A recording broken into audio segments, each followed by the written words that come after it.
think we should get off the road.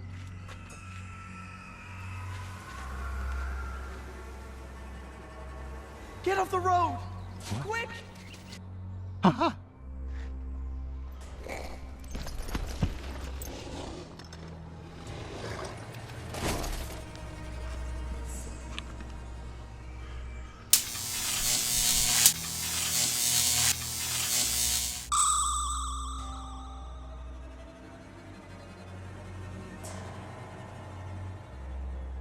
What?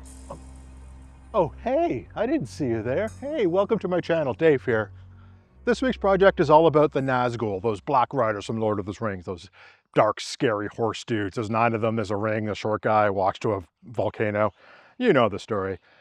Anyways, I was on gambody.com, hashtag not a sponsor, and I noticed that they have this excellent diorama of the Nazgul hovering over the Hobbits from the opening scenes of Fellowship of the Ring, where the Hobbits first meet the Dark Riders for the first time and they're hiding under those roots.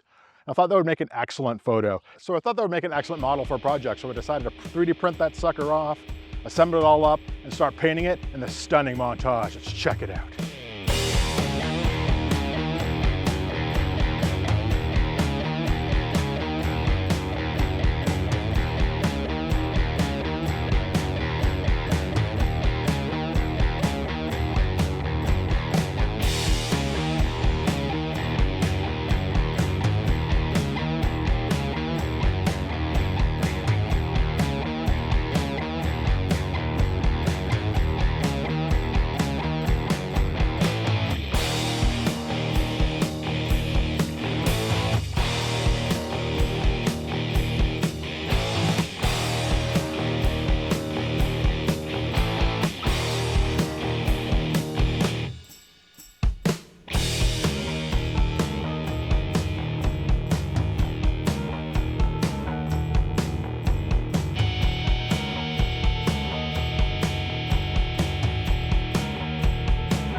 All right, so I have this model and it's ready to go, and I think it looks pretty damn cool. I like to use those real mosses and those real dirt just to give it that real lived-in look. There's nothing like the real thing to make it look good.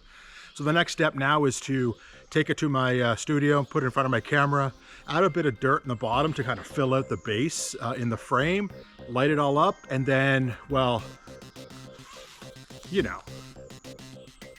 Yeah. You know.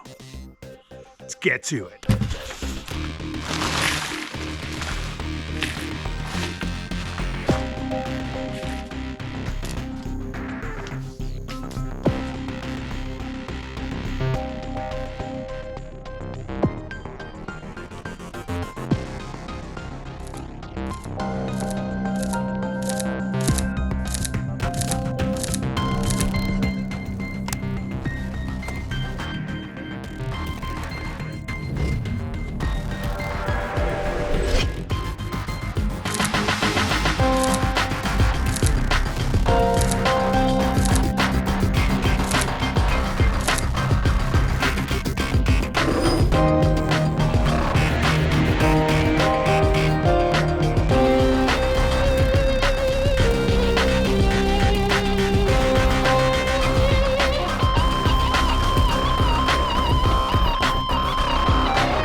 All right, so that's it. That's the photo, and I think it turned out pretty well. I spent a lot of time playing around with the lights and the shadows, trying to get those well balanced, because it's a very dark and moody scene, and I think that worked out okay. When I was shooting this scene, I noticed that I was having a bit of hesitancy with it because the scene was not my scene. It is a diorama set by somebody else, and all positioning is set by somebody else. And normally when I approach my work, I find a figure that I like and I build the world around him to suit my vision, but this was somebody else's vision. But I think I managed to, with enough lights and enough care, to kind of really truly make that diorama and that other artist's vision into the photo that I really wanted it to be. So in that case, I think this was a very good success. And overall, I think the image works really well. So that's it for me. Thank you very much for following along. If you like what you see here, hit that subscribe button. And remember, there's dark riders out there. Are you scared? Not nearly frightened enough. Next time.